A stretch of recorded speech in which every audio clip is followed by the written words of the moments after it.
அனைவருக்கும் காலை வணக்கங்க. பிரண்டையும் பிஸ்தாவும் போட்டு ஒரு துவையல் தான் இது. வலிமையான சத்தான ஒரு துவையல். ஃபஸ்ட்டு எண்ணெய் ஊற்றி கருப்பு உளுந்து போடணுங்க. கருப்பு உளுந்து வந்து நம்ம எலும்புக்கு அவ்வளோ வலிமை தருங்க. அதனால் கருப்பு உளுந்து கண்டிப்பாக சேர்த்துக்குங்க உணவில்.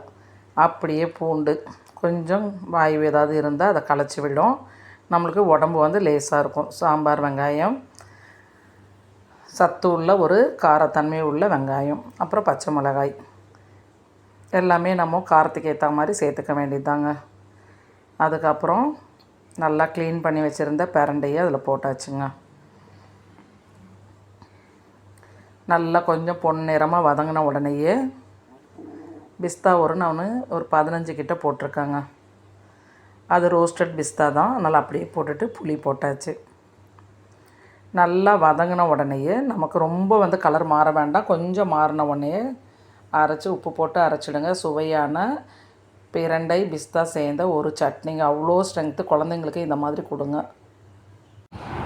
குழந்தைங்க வந்து பிரண்டை சாப்பிட மாட்டாங்க. அதனால் நம்ம இந்த மாதிரிலாம் கொடுக்கும்பொழுது குழந்தைங்களுக்கு நல்ல ஒரு சத்து இருக்கும். ஏன்னா பிஸ்தாவும் நம்ம பிரண்டையும் சேரும் பொழுது நிறைய விட்டமின்ஸ் கிடைக்குங்க. கண்டிப்பாக இது சிறியவர் முதல் பெரியவர் வரைக்கும் சாப்பிடலாம்.